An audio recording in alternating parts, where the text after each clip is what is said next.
Hello, everybody, and welcome to this all-new edition of the Fairfax Sports Report. We want to thank all the folks that called in last week during our live show. We're back on our regular schedule, so stay off the phone and get on the remote and just lock it in for the next hour here on the Fairfax Sports Report, bringing you all the Northern Region's highlights, scoops, reports, and more. I'm your host, BJ Kubarulis, alongside of Paul Frummel and John Marcario, these two strapping gentlemen from the Connection newspapers, and Dave Buchenfeld down there on the end in the red, right out of the Times papers. He's a sports editor there. So, great cast and crew here to bring you all the sports reports from the past week of action. And we're going to have Coach Mark Bendorf of the Robinson Rams joining us soon. We'll have our picks as we do every week. And of course, the top 10, something you're going to have to stay tuned for later in the show. But before we get to all that, let's thank the folks that make this show possible. And of course, we're talking about our teammates. Special thanks to those teammates, of course, CCI Screen Printing. For all your screen printing needs, that's 703-978-0257. Hey, we're on the web. It's an all-new look, so go check it out at www.fairfaxsportsnetwork.com. News, highlights, video coming soon, guys. So a multimedia site here, new thing for the Fairfax Sports Network, a new venture. So go check it out, fairfaxsportsnetwork.com. And if you go to the website, you will see a preview of the upcoming FSN Game of the Week, Madison and Woodson. And, of course, those two teams fighting it out right up at the top of the Liberty District. And, guys, let's show the folks at home who does sit up at the top of that pesky Liberty District. In the current standings in the Liberty District, Madison right on top with a perfect 6-0 record. That's overall. But in the district, they're tied up with Stonebridge and Woodson. So Madison and Woodson fighting it out on the top with all three of those guys bunched in there, all with 3-0 records. Stonebridge at 5-1, and of course Langley at 2-1, Marshall 1-2, and Ophir in the district. McLean, South Lakes, and Jefferson. Each of those teams have combined.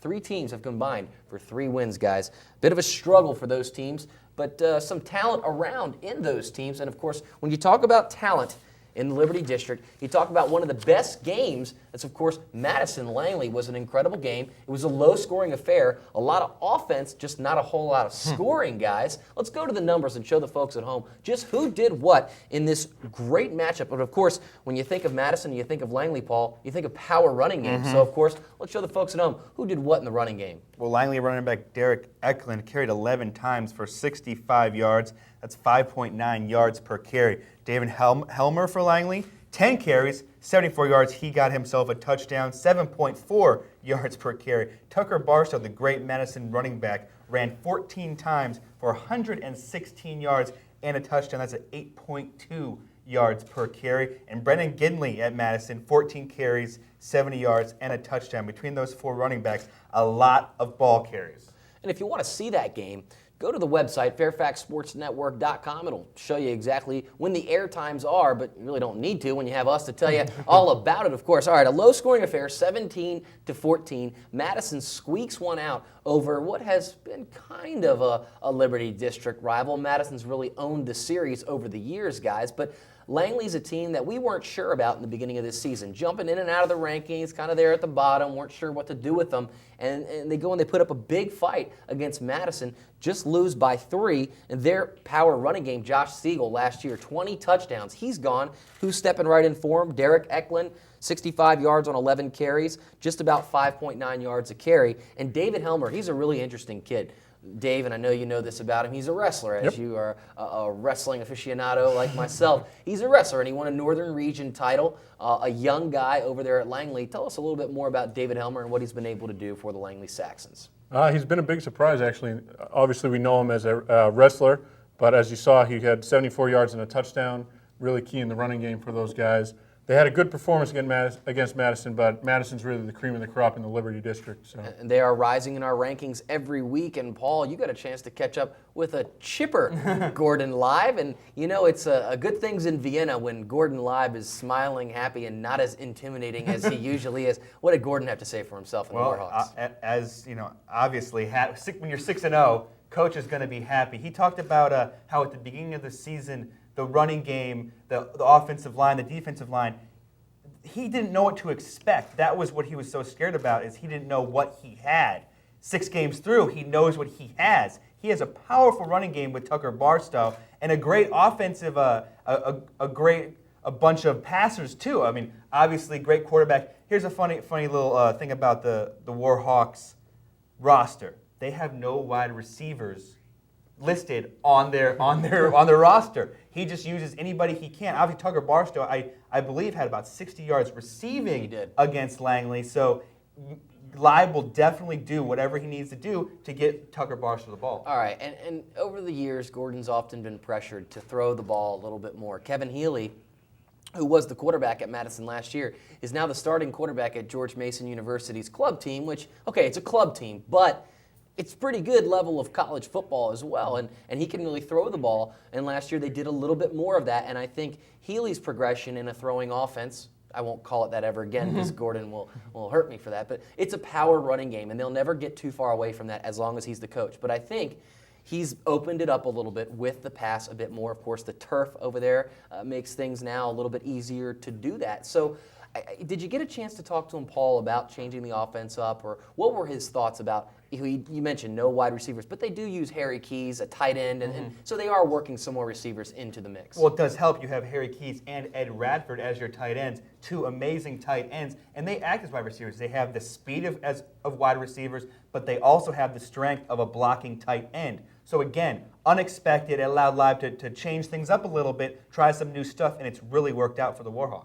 All right, and the Warhawks are going to be on the Fairfax Sports Network again. That's what you get when you're undefeated 6-0. Fairfax Sports Network comes out to see you there in Vienna. Woodson, the mighty Woodson Cavaliers, are going to be heading right down 123 to take on the Warhawks. Let's go to the tail of the tape and show the folks at home just who sits where in the Liberty District and how powerful each team is. And when you look at the breakdown, John, 6-0 for overall for Madison and 4-2 for Woodson. But really, when you think about these two teams, a lot of scoring down there in points for. Yes, it will be. Both of them are 3-0 in the Liberty District.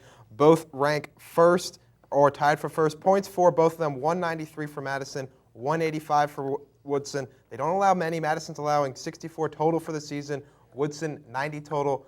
That game is going to feature a lot of running, lots of grinded out. Neither team likes to pass the ball. Neither team's really efficient at passing the ball. Their bread and butter is going to be the run. Woodson's got their 2 losses this year against Westfield and against Lake Braddock. They struggled a little bit on offense, failed to score on both of them. They're going to need to put up some points at Warhawk Nation to try to come away with a win. Madison allowing just under 11 points a game. That's a really strong defense. One of the best in the Northern region, Dave. There's some other teams out there that have strong offenses, but the defenses aren't there to back them up. Madison seems to be pretty well balanced. They do, and they can feel pretty good about their 6-0 start so far, but their season is going to be defined in the next 2 games. They play against Woodson at home. They should win that game, in my opinion. The week after that, at Stonebridge, their nemesis. Last 2 years, they played Stonebridge 4 times, lost all 4 games, including in the playoffs both times. They're going to have revenge on their minds. I think they can pull it out. Robinson beat Stonebridge earlier. They can stop the run and run the ball. Madison can do the same thing. I think they pull out the win in that game. The only scary thing right now for Madison is potentially looking ahead. And if I know Gordon Live, those kids aren't looking about. Nope. They're at the 40-yard line. They're not looking past the 45-yard line with the type of coaching staff that they have there. And John, when you think about that and you think about Woodson coming in town, they're no slouch. They're not the Woodson of maybe the last 2 years that did struggle. They're a team that you get a chance to cover all the time. Jacob Sweeney putting up some big yards for the Cavaliers. Yeah, Jake Sweeney, he's been injured for the past couple of games, didn't play much 2 games ago, was out a little bit the last game, but Trey Taylor, in his 2nd year of coaching, has built that program up. They finished 5-5 last year, struggled a lot towards the end of the season. At the beginning of the year, Trey said, we need to learn how to finish. We have to finish games. Well, now we've reached the second half of the season, and this is what he's talking about with finishing the games. It's very important, especially Woodson in that division standings with the expanded playoffs, so they can put together a couple more wins. They can definitely lock up their playoff berth early. A lot of coaches don't like saying, I don't like thinking about the playoffs, I don't like thinking about that. But if you can get to 6-7 wins, you're in darn good shape to make the playoffs. It's funny that you mentioned Live and the team looking ahead. I asked Coach Live about that, and he kind of laughed and said there's no way they look ahead of Woodson. They kind of actually consider Woodson a sort of rival, up there with Stonebridge, up there with Langley, and he said there's nobody in that locker room looking ahead of Woodson. And, you know, if you play for Gordon Live, you do exactly what he tells you because you may never do anything again if you look ahead. All right, well, we hope that you won't look too far ahead to any other channels because we're coming right back with Monica Moore's volleyball analysis and top 5 in the Northern region. And then the boys will join me for some more football. Coming right back after this break here on the Fairfax Sports Report. As promised, Monica Moore joining us here on the Fairfax Sports Report. I'm your host, BJ Kubarulis. And Monica, a great week of volleyball action in the Northern region, as it usually is. And there's a big cluster right up at the top there in the rankings. It was a tough week to try to figure out who's who. Let's jump right into those rankings, and you guide us through it here. All right, well, it was tough to put the rankings together this week because, as you can see, there is a new team at the top of the rankings, and that is Centerville. After they defeated Westfield on Thursday night 3-1, they moved into this position, and they actually started off quite slowly on Thursday night. They fell behind in that first game and ended up losing it 25-21, but they scored the last 4 points, or 4 of the last 5 points of that game, and really carried that momentum into the next 3 games to win the match. And one thing that Coach Ken Moser had to be exceptionally happy about was the leadership of his 4 seniors. Senior outside hitter Kelly Bruger, who I've already talked about a lot during this season, finished with 12 kills, and Allie Vandeveer also finished with 6 kills, including the one that ended the match.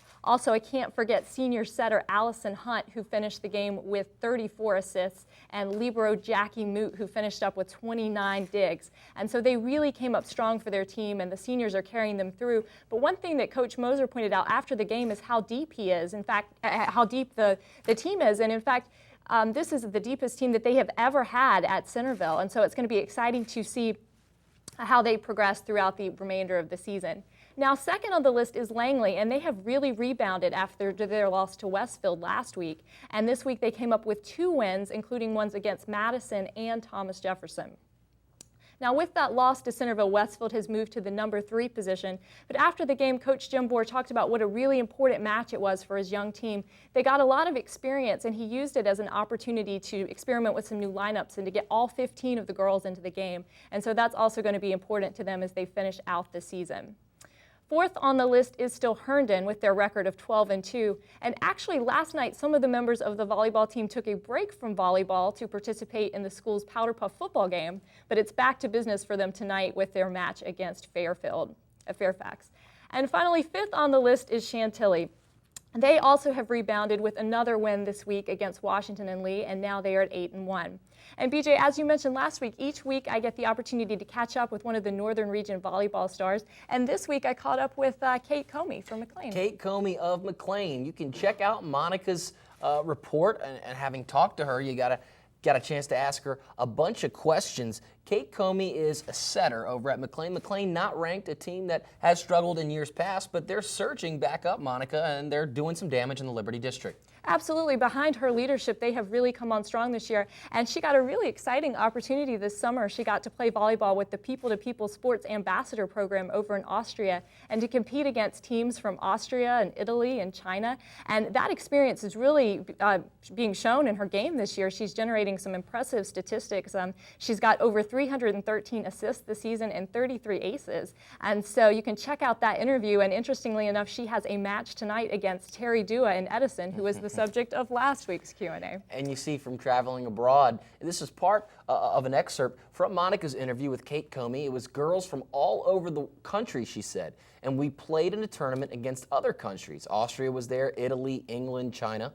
It was really a great experience. You got to meet people from other countries and play volleyball with them. And, you know, that is a great opportunity, and a lot of times we get stuck on wins and losses, but it's all about what sports are able to do for you and where they can take you. And it's great to see that Kate Comey from McLean is taking those opportunities. Absolutely. And Monica, you take your opportunity every week to sit with us and do a fantastic job for analyzing the local volleyball scene. Monica, great job this week, as always. If you want to read Monica's interview with Kate Comey, go to the website. You can also see Monica's top 5 rankings every week on FairfaxSportsNetwork.com. When we come back, we're going to close out the show with some more football action, and Robinson coach Mark Bendorf going to join us to talk about his Robinson Rams. Come on back for more here on the Fairfax Sports Report. Hello, everybody. Welcome back to the Fairfax Sports Report. I'm your host, BJ Kubarulis, alongside of Paul Frummelt and John Marcario, both of the Connection newspapers, and you can read their work at connectionnewspapers.com. And from the Fairfax County Times, the sports editor, Dave Buschenfeld, timespapers.com. You want to read all the local sports heroes, gurus, whatever you want to call them. You get a chance to read their work. You can also read their work at fairfaxsportsnetwork.com. Well, you can read about the Concord District there, and Dave, the Concord District, really, of course, most coaches will tell you, it is the best conference in the state, kind of the AFC, if you will, of Virginia. Let's see who sits where in the Concord District. Well, no surprise, the top 2 teams in the region are at the top 2 teams of the district. Westfield at 6-0 overall, 2-0 in the district. Chantilly 5-1 and 2-1. Their only loss came to Westfield. Centerville had a tough loss this past week against Robinson, but they're 4-2 overall, 2-1 in the district. Then you have Robinson and Oakton, both 1-1 in the district. Herndon at 1-2, and Fairfax down there at 0-3 in the Concord District. All right, and this week, Chantilly, as you see, at 2-1, 5-1 overall, took on Oakton, who's at 1-1 in the district and 3-3 overall. Oakton, the 2005 Virginia AAA state champion, falls to the Chargers. I don't think anyone was particularly, shocked by that, by the year that Oakton's had, but they gave them a bit of a run for their money, guys. Oakton has been doing a lot better lately. They've come back and even their record at 3-3. They didn't look so hot at the beginning of the season, had a tough loss against Madison in the Outback Bowl, but they've rebounded really well. All right, let's see how they've rebounded. It's been because of their top producers, and in these games, let's see what they've done. Against Chantilly, these are the top producers for Oakton's quarterbacks. You look at Chris Coyer. He's splitting time with Ryan Harris. They're trying to figure out who can help this team win games. And really, when you don't call it a controversy in high school, you just say they're splitting time. And that's what they're doing. They're splitting time, and not a bad job. You see Coyer puts up 109 yards passing on 8 of 14 passing, and he also rushed for 66 yards. Harris gets in there and completes 50% of his passes for 56 yards. So that right there will show you, okay, Oakton has been a traditionally running-based team. They're not afraid to throw it either. Austin Decker from Chantilly, 51 yards passing, 11 of 86 rushing for a touchdown, but he also threw a pick in the game. He was only 3 of 9 passing, but really most of his damage was done with his legs. Paul, you've gotten a chance to cover this team quite a bit, and Austin Decker last year got a chance to step up big in some big games. This year, he's really changed the way he's played a bit, and I say that because last year he was more prone to air it out a little bit more. This year, it looks like he's using his legs a bit more. Because he's getting so confident in his running. As you can see, he can break just like any running back on that Chantilly squad. He is confident in his running. It's working for him. So why go away from what you're doing well, and that's running the ball. And Chantilly will not get away from running the ball. Oakton will run the ball as well, but Chantilly, they all put up some big numbers over there, did the Chargers, against the Cougars. Their rushing stats, let's show the folks at home who did what for the Chargers. And right there, the top 3 backs in the game for the Chargers, no surprise in the names that you see there. I mean, look at these 3, and that's not even including Austin Decker. You see Antonio Cross right there. He had 9 carries for 72 yards, and that's what Antonio will do. He'll get you those big gains and a touchdown, 8 yards per carry. Torian Pace, another big gain guy, 15 carries for 84 yards and 2 touchdowns for Torian. And then Bugsy Euretia, a new kid for the Chargers, does a great job, 7 carries, 14 yards. Obviously, he was used in those short gain scenarios. But then you see Trey Watts from Oakton, Oakton's big running back. He carried 17 times for the Cougars for 80 yards. But then you see right there, 3 touchdowns for Trey Watts, 4.7 yards per carry. And Trey Watts has really helped carry the load. They have not been able to replace a running back at Oakton since Keith Payne left for UVA 2 years ago after he led them to the state final, shutting down a Heisman candidate as well in Percy Harvin, who's now at Florida. Okay, but they haven't been able to really get anyone in there. Last year, Jonathan Kedrock, their fullback, was able to do a couple things on some carries, but this year, Trey Watts and Nima Wolo hasn't really been able to do too much either. Oakton's strength has always been their line, and I think that because their line is having a bit of a down year, if you will, not the experienced line that they've had in the past, I believe that's reflecting in the numbers, Paul. Well, one thing that you're seeing is they don't, like with Keith Payne, he was the man. He was the guy that they used. Now they're using Coyer and Harris, both have some pretty good legs. They can both run the ball. Trey Watts, I think, it goes beyond the stats with Trey. Such a young team, 2 junior quarterbacks splitting time. Trey has been a constant for them. Trey has been the leader on the offense. He's doing such a great job with these Cougars. They are improving every week, so that should scare some people if they sneak into the playoffs. All right, a team that has known the playoffs for quite some time but missed it for the first time in 8 years were the Robinson Rams last season. And this year, they've got a couple of tough losses. But, guys, those are some opponents that were some pretty good opponents, John. You get a chance to cover this team. Walk us through the Rams' resume. The Rams have put together a nice string of wins. They have the Stonebridge win. They beat them by 3 and 4 touchdowns early in the year. They struggled against Westfield, but they came back nicely this past week with a tough road win against a Chantilly team that doesn't score a lot. They eked out a win, Centerville win. My fault, I was talking Chantilly. 14-7. That's key for them because they have this critical 4-game stretch against Westfield, which they lost. Then they face Centerville, which they beat them. Now they play at Chantilly and then home against Oakton. They could not afford to lose all 4 of those games and still think playoffs realistically. Otherwise, they get an 8 seed. And if you get an 8 seed and you play Westfield, it's just not something you want to do. But this is another important game for Robinson because they face Oakton next week. It's just something that it needs to get. They need to play well in order to keep the momentum going. All right, let's not get too far ahead of ourselves. Let's stay in the Concord district and let's go back to that Oakton Chantilly matchup because this could be a team that Robinson sees down the road. Let's show the folks at home what happened in that FSN game of the week. Here's the highlights, and no surprise. Torian Pace right there. Torian Pace. As you can see, Torian, so fast and so strong. He will break tackles when he goes onto the outside. You see another setup for Chantilly. And they give it to, oh, it was a fake. See, it's I'm all flustered right there. You see Decker running it in. That's what they do with that option. Decker opting to keep the ball. Tricks the cameraman, tricks me, tricks everybody in the stands, tricks Oakton. It just tricks everybody. It's a great setup that Coach Lally uses. And there's those wheels that we talked about. Austin Decker able to get on the fake play. But, I mean, he's a kid that can run even on a regular play. Just great blocking over there at Chantilly. And on the outside here, you see Coyer right there. Coyer running up the sideline. And he's a guy that has shown his ability to run the ball. You know, he rushed for a couple yards in that game as well. And Trey Watts gets into the end zone. One of 3 touchdowns. 3 touchdowns. Obviously, Trey Watts getting it done. As you can see on the kickoff here, Chantilly running the ball. And special teams. Special teams is something, you know, Beamer ball you hear at Virginia Tech. Special teams is important in high school as well. You can see field position key. They have a short field to work with here. And you see Decker airing it out. He can when he needs to, getting it done. Nice play action fake there. It hits his receiver perfectly, places it right between the defensive backs. And just a cut up the middle. And Chantilly's running game was really on one of Torian Pace's 2 touchdowns there on the game. And a beautiful kick rolls a beautiful Oakton bounce. Just great and just placement. stops right at the goal line. Now they're working with a long field. You see the difference there. Ryan Harris throwing it out. Also, Harris has an arm on him. He can throw it when he needs to. Again, who are you going to go to? You're going to go with Trey Watts, scoring another touchdown. Again, he had 3 touchdowns. And Dave, you said that Oakton may be finding something here as we see Decker give the little pitch there off to the right, but Oakton maybe have found something in Trey Watts. Talking with Coach Thompson before the season, he was really hoping that Trey Watts would have a breakout year for him, and with 3 touchdowns against Chantilly, it looks like he is being that breakout player that they were hoping for. All right, and the Chargers keep putting it on, and beautiful placement again. I mean, you see the route running is just fantastic for Decker, and we talked about his legs, but look, he's got an arm too, and zings it in there for one of his touchdowns. He also threw a pick in the game, but that one a beautiful Great play. defense. Obviously, the Chantilly defense, we're always talking about him. Chantilly defense working well. Another option, great move by Decker. Obviously, you're going to give it Torian Pace. He's going to do some damage.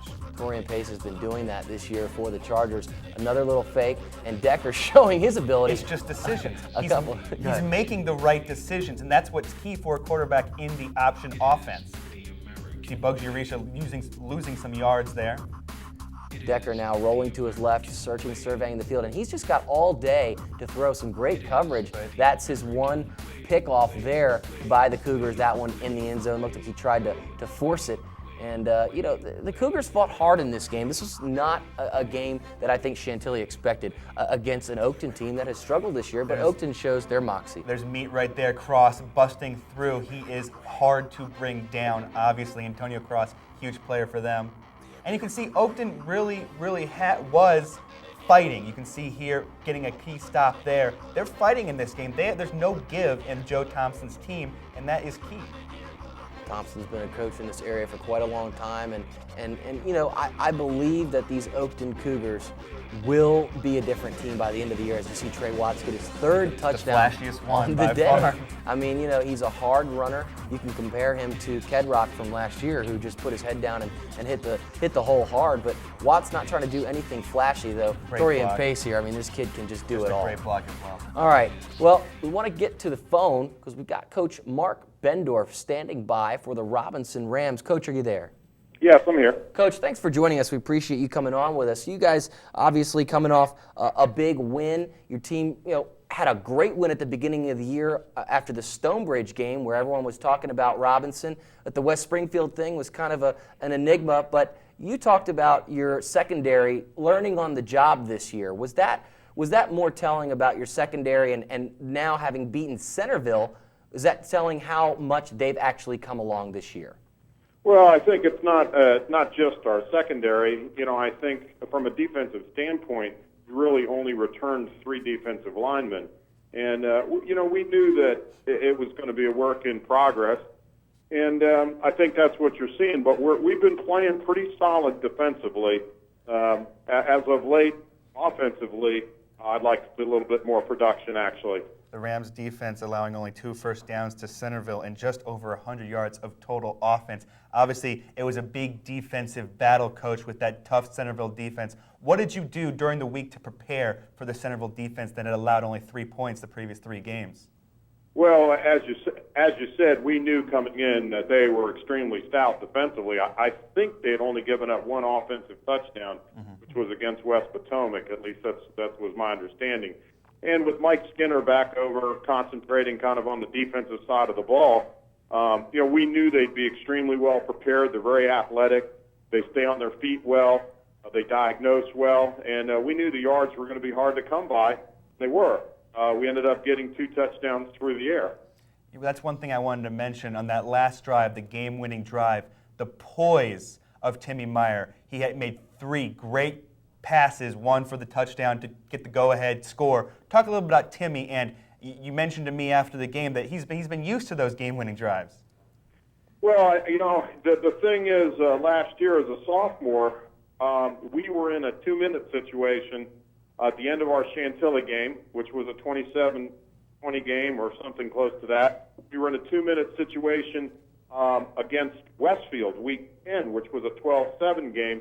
And the same with the Good Counsel game. So it's not something he's unaccustomed to. He's pretty comfortable back there in those situations. And, you know, you saw that on Friday. Coach, how much has your team matured from that Stonebridge game, second week of the season? And how important was it to get that big win early in the season with that tough Concord stretch you guys have coming up? Well, I would go a step further than that. I'd say the opening win against Lake Braddock, which was a 21-0 game, I think was a good way to start the season. And then, you know, we carried some momentum into the Stonebridge game. And then, you know, we stumbled against West Springfield, but you got to give them credit. They haven't lost, you know, since their game to Stonebridge. So I think from our standpoint, we're trying to get better each week. And after this week, when we play Chantilly, I think we'll have essentially played the Northern Region top 10 with only a couple exceptions. That's true. And Coach, go ahead. Coach, the strength of your offense has been your running game this season. Talk about the job that Peter Ferrara and Alex Murray have done for you guys. Well, you know, those are 2 guys that we were counting on from the beginning, and it's not just those 2 guys. I mean, we've got some other folks in there that are contributing, but you know, Pete's over 700 yards, I believe, and it's been tough to run the ball. We've played some pretty good defenses, and we've got a brand new offensive line, so we're still cleaning up a lot of things from an execution standpoint. But both those guys are giving it everything they've got. Coach, at the beginning of the season, obviously you must have set goals for the team. Right now, 6 weeks in, where do you think the team is and where do you think they should be? Well, you know, to be, as I said, playing the schedule we've played, to be sitting in the position we are, it's probably not all bad. You know, last year was the first time we've been out of the playoffs in a while, and that didn't sit well. And that's, you know, coming in, I would say that's a goal for us. But by the same standpoint, we're still pretty green. We're still trying to find out what our best mix is of players, and I think we're making progress. There's no question. But if you look at who we played, like Braddock, has only lost one. Stonebridge has only lost one. West Springfield's only lost one. Westfield hasn't lost any. Centerville's only lost two. So, we feel like we're getting pretty battle tested. And, Coach, you're going to be battle tested again coming up this week against a team that went all the way to the state final last year. Talk a little bit about your matchup with Chantilly and what you expect with the Chargers. Well, first of all, I think they're a little bit better than they were last year. That's pretty evident to me looking at them on film. Of course, it's the same guys in some cases, both the backs. Very hard to tackle. They're a little bit more athletic at quarterback this year, which presents some problems. And they're strong on the line of scrum, both sides of the ball on the line of scrimmage. And we feel like we've got our work cut out. Everybody's had trouble tackling the backs. Everybody. And the Westfield game was close. Was real close right down to the end. So, and we struggled with Westfield. So. We think we've got a challenge on Friday. Well, Coach, thanks so much for joining us here on the Fairfax Sports Report. Good luck in the coming week against the Chargers. Thanks, appreciate it. Thanks. Coach. All right, guys. The strength of the Robinson team, as you mentioned, Paul, has been their defense, and their defense is going to need to step up big against the Chargers. Coach Bendorf said it as he often does, very subtly.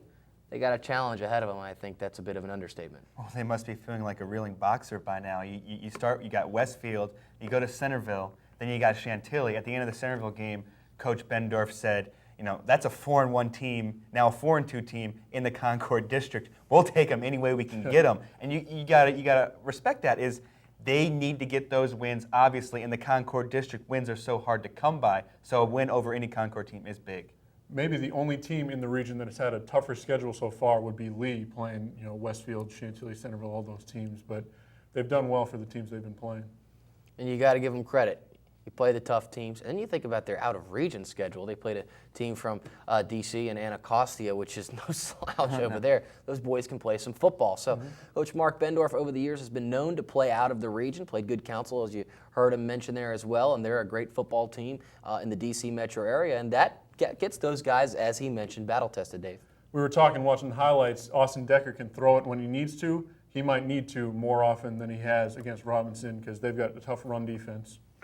Well, if you want to learn more about all these athletes, if you want to get a snippet of Coach Mark Bendorf's comments here tonight, go to fairfaxsportsnetwork.com. We'll have a little bit of that interview, text-wise at least, on the website, fairfaxsportsnetwork.com. And always leave your comments every week here on the Fairfax Sports Report. We're going to have a comment of the week. We'll pick anybody who leaves comments on the website. We'll make a graphic out of it. Maybe we even will send you an FSN mug. I don't know if we're feeling up to it. Can I have one first? Maybe. All right, Paul, John, Dave, going right into the Patriot District. Let's show the folks at home who sits where in the Patriot District, John. You see West Springfield sits atop. They are 3-0 in district play, 5-1 overall, quite possibly the surprise team of the northern region. Right behind them, though, is Lake Braddock. They are 3-0 in district play, 5-1 overall. They have a big home game against your third-place team, West Potomac. The Wolverines are 2-1 in district play, 5-1 overall. They just lost to West Springfield at home. If they get a second loss back-to-back, it's going to be tough for them to contend for that district title. Their loss to West Springfield this past week was their first in 10 games in a row. Then you have South County. They sit fourth. They're 2-1 in district play, 3-3 overall, playing much better since they made the quarterback switch over to Chris Mitchell. They could contend for a playoff spot. Then you have Annandale, the back-to-back defending Patriot District champion, struggling a little bit, 1-2 in district play, 3-3 overall, have a tough game, travel to Lee this week. Then T.C. Williams, quite possibly the best defensive team in the district. They are 1-2 in district play, 2-4 overall. Then you have Hayfield. You see them, they are 0-3 in district play, 1-5 overall, despite the record. They're currently seeded 8th in the Division V playoffs. If they started today, they would make the playoffs. Then you see last as Lee. They are 0-3 in district play, 0-6 overall. I will continue to say this until the rest of the year. They are the best winless team in the region. They are probably better than a couple of 1- and 2-win teams. Lee's very good, and I think they might get their first win of the season this week against Annandale. And I believe, as you mentioned, John Hayfield, if the playoffs started today, that Hayfield would be in it. I believe that's an indictment of the playoff system right there. I don't want to get too far into that, but I mean, We did some math last year as they opened and expanded the playoffs, and a McLean team that hasn't seen a 500 season in the last decade would have made the playoffs last year. So, playoffs, we'll talk about that later as we get could argue closer for a to the while on that one. playoffs. But to get into the playoffs, West Springfield, a team that hasn't done much damage in the playoffs over the last couple of years, is going to have to get by South County. They're going to be doing that on TV because the Fairfax Sports Network is going to be there. Let's go to the tail of the tape. John Marcario, West Springfield, goes into this one with a 5-1 record, but Coach Pete Bendorf, that's right, 2 Bendorfs. We just had Mark Bendorf from Robinson. His brother Pete coaches over at South County. He's been a coach for quite some time, and I think he may have something in store for Bryn Renner and the Brandon Bailey and the rest of the West Springfield Spartans, but the numbers speak for themselves, John. Yeah, there you see South County 3-3. The district ranked West Springfield tied for first. Obviously, a big game for them, tied with Lake Braddock. South County tied for third. I think it's a little bit bigger game for them. If you go to 3-4, it's tougher and tougher to fall down the ladder in Division 6 and still make the playoffs. Points for West Springfield, one of the top scoring teams in the entire region, had 223 for the season. But big surprise for West Springfield. We talked about it all season long here on the show. Their defense, points allowed 145. That's kind of a big number, much improved from last year. Their defense is making plays. South County's Achilles heel this year has been their offense. Hasn't put up a lot of points. As you see, 126 for the year total, giving up 50-plus more, 173. Their defense is going to have to try their best to stop Brenner and company. Brandon Bailey for the Spartans quite possibly could be out for this game. They're starting running back in the region's leading rusher. He sprained his knee. It's a game-time decision for him. All right, and that right there tells you Bryn Renner going to have to do it without one of the top backs. Sometimes they start coming after the quarterback when there's not much of a rushing game there, and we'll see how Bryn develops with that. But guys, West Springfield, you guys think, Dave, you've got something on the website at fairfaxsportsnetwork.com that you say West Springfield is the 3rd best team in the northern region. Well, I still think Westfield and Chantilly are the top 2 in the region, but West Springfield definitely deserves to be in the conversation. Saw them for the first time live on Friday against West Potomac, and they just completely dismantled the Wolverines, beat them in every facet of the game, forced Cole Walter, who he'd been having a great season so far, committed 5 turnovers. They picked him off 4 times, and he fumbled a snap once. Bryn Renner threw for 1 touchdown, ran for 3 more. Brandon Bailey ran for a touchdown. I think he had a $139 rushing.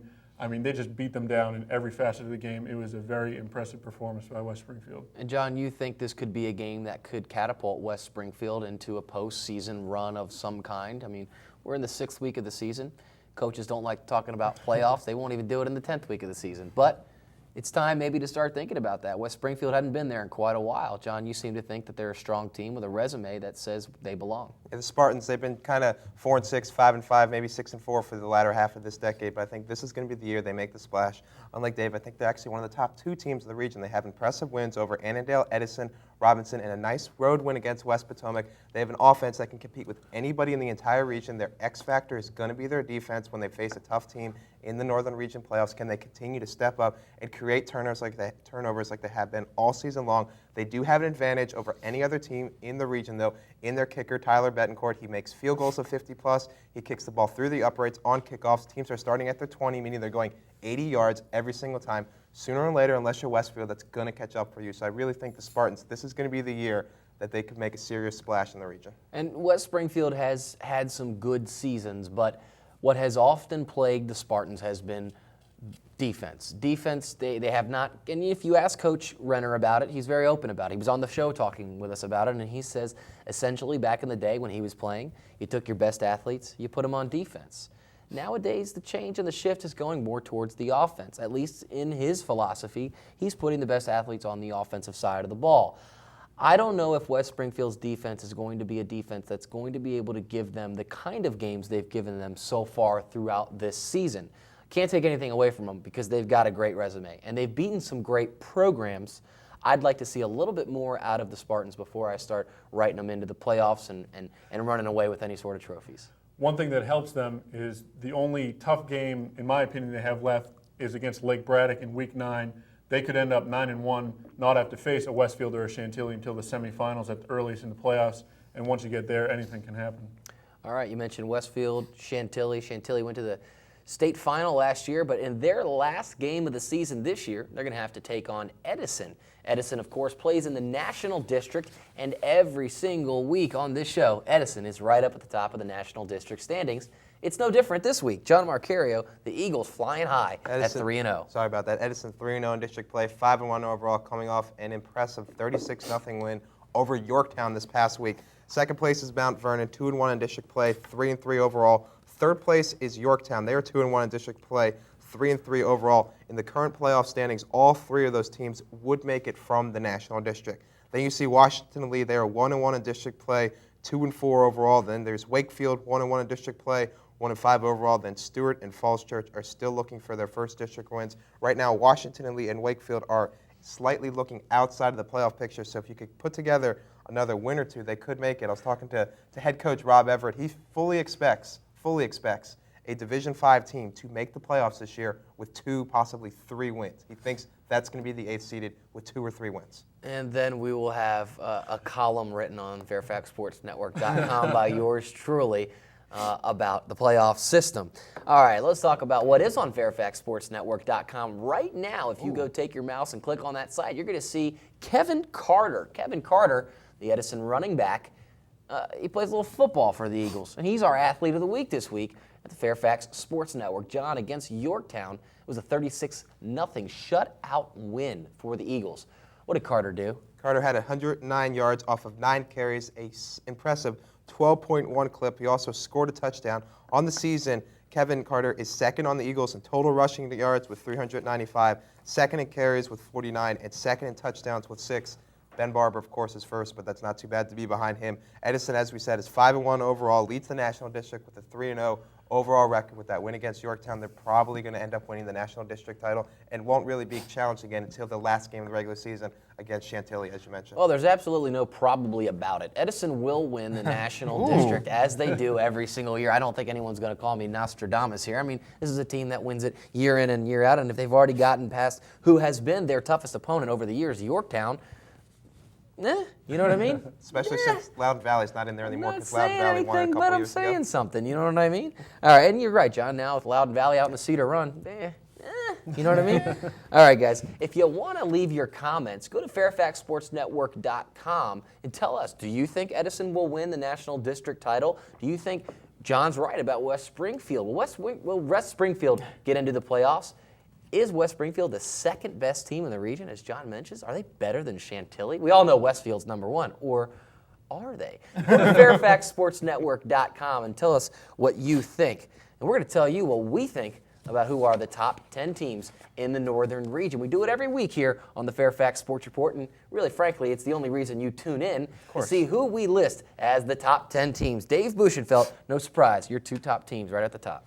According to our top 10 poll, Westfield is the best team in the region. They've been unanimous all season long for us. And Chantilly is still there at number 2, despite John's thinking that West Springfield is number 2. But there you see West Springfield at number 3, only 2 votes behind Chantilly. Chantilly with 35 votes, West Springfield with 33. We think they're right up there. And then you got Madison and Stonebridge, the 2 powerhouses in the Liberty District, separated by 5 votes. Madison on top of Liberty District, number 4 in our poll. Edison sits at 6. They are 5-1 overall. Their lone loss this season to West Springfield. In that game, they had 5 turnovers. Then you have 7th is West Potomac. They have that 1 loss to West Springfield this past week. Then there's Robinson. They have that important game against Chantilly this week to try to keep up the momentum. And then at 9th, kind of not getting that much respect for a 5-1 team is Lake Braddock. They can get more respect this week and knock off West Potomac. Good game down there in Burke. With a win over Centerville, Robinson jumps up to number 8 from 10. Basically, they just switch with the Wildcats. The Wildcats now down at the bottom of the top 10, but they've played a pretty tough schedule, and I won't be surprised if you see them climb a little bit in those rankings before all is said and done. Where do you think these teams should be ranked? Do we miss your team? Is your team, your school that you go to or are a fan of or rooting for, are they not in our top 10? Shoot us an email or go leave your comments right on our top 10, which is on the website, as it is every week here on FairfaxSportsNetwork.com. And guys, these picks are also on the website, and that's a little bit embarrassing for you, John, because it says your record. We pick games every week here on the Fairfax Sports Network. And look, I'm behind trailing Dave, who, look at Dave Buchenfeld at 10-5. Had a struggling week the week before, but Dave, you rebounded with a 3-0 week. You thought you guys were going to catch me, but I showed you I am the man. Also, the man is Paul Frummelt. Yes. He goes 2 for 3 this week. Edison and Herndon, so did I. John Marcario, 2 for 3, making it respectable, trailing everyone at 6 and 9. But West Springfield, according to him, is the second best team in the Northern region. Those were the games we picked last week. What are the games we're picking this week? John, are you going to make some headway on us? I think you might. There's going to be some separation. Let's call it Separation Wednesday next week, because there's going to be some separation here. Look at that. I'm taking West Potomac over Braddock and South Lakes over McLean. Paul Frummelt, the only one taking the Highlanders out of the bunch. One thing is I talked to Coach Rick Rivera this week, and he sees fight in this McLean bunch, and I think they are better than the record shows. I think they can beat South Lakes. Apparently, I'm going on a limb by no one else picking McLean, but I believe McLean has a great shot in that game. So far this year, I am 2 for 2 when I'm the only one picking a team against you guys, and I think Lake Braddock will make me 3 for 3 this week. West Potomac just didn't impress me last week against West Springfield. Herndon, John, instead of Yorktown, you're agreeing with Dave Bushenfeld, and he seems to know what he's talking about with a 10-5 record. I'm going with Yorktown. I think they got a raw deal against Edison, but Herndon, John, a team that you think might actually take the Patriots out. I'm a little surprised with Paul picking Yorktown because Paul, all season long, says don't pick against the Concord. Always go with the Concord. But this time, he's going with the national team that just lost 36-0 to Edison. I'm a little surprised. I think Herndon's going to be able to win that. Dave, I'm also a little surprised. I myself picked Yorktown, but losing 43 seniors last year for Herndon, it just seems like it's too much to overcome. One thing to remember, it is homecoming for Herndon, 1 o'clock on Saturday. That place is going to be fired up. They will win that game. From what I've learned this year, that means absolutely nothing. It really doesn't. I mean, the home field advantage, I think, is way overhyped in high school sports. You know what's overhyped? What? The Loudon Report. No, it's not. And we love it. It's underhyped. Because you do it. Let's roll right into the Loudon Report. Paul Frummelt, take it away. All right, guys. Well, the Loudon Report, and as you know, as everybody knows who watches the show and watches it intently, I talk about the Dulles District. It's your favorite part of the show. Again, the top 3, let me go through it. It is the same as it has always been. Broad Run, Parkview, Briar Woods. Now, Broad Run has yet to give up this top spot. They are number 1 with a close win over a very strong Heritage squad. The Spartans have beaten 2 of the top 3 teams in the Dulles District already. Parkview, they're the reigning champs. They're number 2. They deserve to be at number 2. And Briar Woods, their only loss was to Broad Run, so I'm going to give them the top 3 spot. It's been the same all year. You know these teams. You know they're good. And again, the standings you see. Broad Run's number 1, 5-0, 2-0 in the district. Parkview, 5-0, 2-0 in the district. Those are the top 2 teams, still unbeaten. Now, a couple key scores from last week, just to keep everybody caught up who might be in Fairfax and not paying attention to Loudon. You should. Here's some of the key scores. Broad Run, 17-10 over Heritage. Briar Woods, 35-14 over Dominion. And Briar Woods, remember, is a third-year school. Parkview, 35-7 over Freedom. Guys, and a few quick notes other than football. I know there's stuff other than football. It is There's stuff other than football. In fact, there is golf, and Stonebridge golfer Josh Apple, who you may have heard if you saw the rankings at FairfaxSportsNetwork.com. He was tied for 5th in the Northern region last week. This week, today, he shot a 74 in the AAA Virginia State Championships. He is only 6 back at the end of day 1. It's a 2-day tournament. We'll see how he does tomorrow. That's a pretty fruity score for a guy named Apple. Josh Apple, yeah, there you go. All right, you know what's fruity sometimes? Marcarios madness. It's crazy. It often is a little fruity, but tonight I think he makes some good points. We just talked about Loudon. John's going to talk about D.C., and then hopefully we'll rein this thing back in, and we'll talk a little bit about Fairfax. John, what's driving you nuts? Say goodbye to D.C. Say goodbye to Northern Region Public Schools playing D.C. Public Schools. Last week, D.C. Schools Chancellor Michelle Avery passed a measure that allows district kids 5 years to graduate. That's athletes only for D.C. No school in Virginia or Maryland has this approved, but D.C. felt the need to do it. That means games such as Robinson, playing Anacostia, Yorktown, playing Wilson, or even going in Paul's little territory in Parkview, playing Ballou, can happen. Under VHSL bylaws, teams in the VHSL are not allowed to play a sanctioned game against teams that allow 5th-year seniors, meaning Yorktown can theoretically play Wilson, but the game will not receive any power points. What's that mean? The game is worthless to any team in this area. The decision will not only affect scheduling, but it will also affect rivalries that have been transpired over the past couple of years. Time and time again, administrators and school officials say athletes are not above the law or more important than anybody else at the school. But I guess this decision by D.C. shows once and for all that in district schools, athletes are really above everybody else. All right, and you make some good points. One thing, though, to correct there is that you don't get power points even if you play them. Not true. Robinson's game against Anacostia, they got power points this year. We're going to look that up. We're going to have Stat Boy go check that out because I'm almost pretty much 100% positive. It's essentially the reason Robinson missed the playoffs last year, because they played good counsel, got no PowerPoints from it, so therefore they basically missed the playoffs. And a lot of people faulted Coach Bendorf for playing good counsel, and he said, hey, I'm going to put my kids up against the best kids that I can find. So you don't get PowerPoints for teams out of the state or that are not part of the VHSL. Frankly, John, you don't get the PowerPoints. I'm sorry. You just don't get them, okay? So that's one thing to think about. Is it doesn't really have to do with PowerPoints. It has more to do with eligibility issues, why kids are doing certain things, why they are you going to redshirt a kid, Dave? You're wearing a red shirt. Are you good? But no, really, I mean, you think about it. Can a coach now take a kid and say, you got 5 years if I want you. I'm going to sit you out your freshman year. You know what I mean? That sort of stuff, where they're going to start playing these little games that they often play at the collegiate level. They're basically making this college. Here's a question for you, though. I mean, high school was fun, don't get me wrong. College was better. Why would you want to stick around high school for 5 years? I don't get it. If you're going to go on and play college ball, why stick around 5 years in high There's school? one thing you can go with that is maybe you look at someone like, I'm going back into Loudon, Derek Dudinsky was thinking about going to prep school for a 5th year to get more colleges to look at him so he could get that big scholarship. Now that would be a reason. The thing is, it's just not right. Freshman football is so very important to high school football because most of these kids do not play football until freshman year. You got kids that are going to bypass freshman year, get redshirted their freshman year, jump into varsity their sophomore year, and they could get hurt.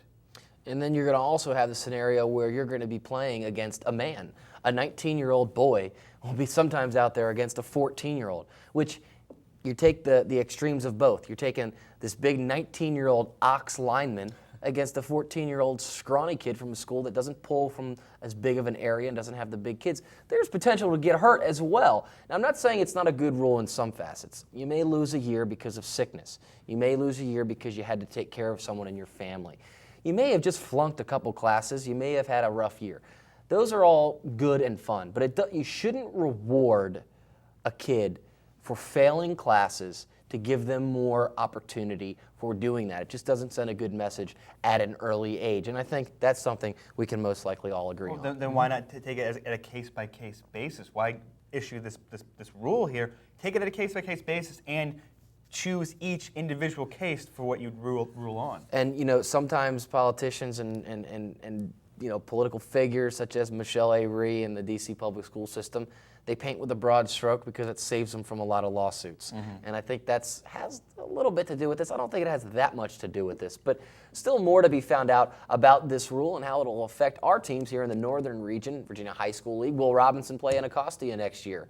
We don't know. Will they be allowed to? John's report says no. Go to FairfaxSportsNetwork.com to find out more about Marcario's madness, and you can find us right there on the web. Send John your comments. What do you think? Do you think that VHSL schools should be able to play schools from D.C. or the surrounding areas that have 5th years of eligibility, essentially redshirt freshmen, redshirt sophomores, and so forth? Let us know at FairfaxSportsNetwork.com. And you can also send in your questions, comments, and more. Where's the Fairfax Sports Network going to be this week? A couple of Game of the Weeks. Well, FSN Game of the Week, football. Langley at Madison. That one's going to be on demand this week. And on Channel 10, taped on September 28th, Annandale at West Springfield, a shootout. That game had 2 quarterbacks go for over 150 yards, 3 running backs go for over 100, 1 running back go for 200 yards, and 29 first downs between the 2 teams. And West Springfield, a team, guys, an incredible team right now. Let's see how they close out the season. I want to thank our teammates and the folks that make this show possible. And of course, we're talking about CCI Screen Printing. For all your screen printing needs, go to 703-978-0257. All right, guys, so we do this at the end of every show every week. And usually it's because we're out of time. We've got just a little time left. Who wins the Northern Region, Dave, Division 5 and Division 6? You get 10 seconds on each. Westfield, hands down, best team in Division 6. I think Madison is going to surprise people. I think they'll pull it out and win Division 5. They'll finally beat Stonebridge in the playoffs, and they'll win Division 5. It's going to be Westfield in Division 6, and Edison will not lose a game the rest of this year. Division 5 champs. even though they play Chantilly, the returning. Will not lose. Hey, West Springfield's better than Chantilly. Now remember that. Okay. It's gonna have to be Westfield. I think everybody agrees with that. And then we're gonna have 2 new Northern Region champs. It's gonna be Stonebridge. They deserve it. They should have gotten it last year. They'll get it this year. All right, I don't know about that, Paul. I think maybe Dave's got a point. He's been picking with a pretty good record this year at 10-5. So Madison, maybe I think I'm putting a little bit of value into the Warhawks, and I think the regular season is going to determine if Madison beats Stonebridge in the regular season. I think that'll determine the eventual champion for Division 5. Division 6, it's a no-brainer. It's Westfield. I believe those 2 teams, Madison and Stonebridge, will play twice, and I believe they'll probably split. I just think Stonebridge has more experience in the postseason winning. I think Edison's going to get hurt in their final game of the season. That's why I haven't put them into the Northern Region playoff finish scenario in any format, because they're going to play a returning state champ who Coach Bendorf just told us is better than last year. That's Division 6 versus Division 5. You go through the Concord District to play the toughest teams in the state. You go through the National District if you're Edison and play some of the worst teams in the Northern Region. You're just not as battle-tested, and I think Edison's going to struggle in that last game, and it may hurt them in pushing them into that playoff picture. It's gonna hurt if they lose big to Chantilly. It's gonna hurt their confidence. All right, we hope we didn't hurt your confidence at home tonight. We had a lot of fun. Join us every week here on the Fairfax Sports Report. Go to the website, fairfaxsportsnetwork.com. Let us know what you think. Do you agree with John? Is Edison going to beat Chantilly in the last week of the season? Will West Springfield be the team that upsets everyone and runs to the Division 6 title? Still more to be figured out. That's why you got to come back every week here on the Fairfax Sports Report. I'm your host, BJ Kubaroulis. For Paul Frummel, John Marcario, and Dave Buschenfeld saying come on back next week here on the Fairfax Sports Report. Happy birthday.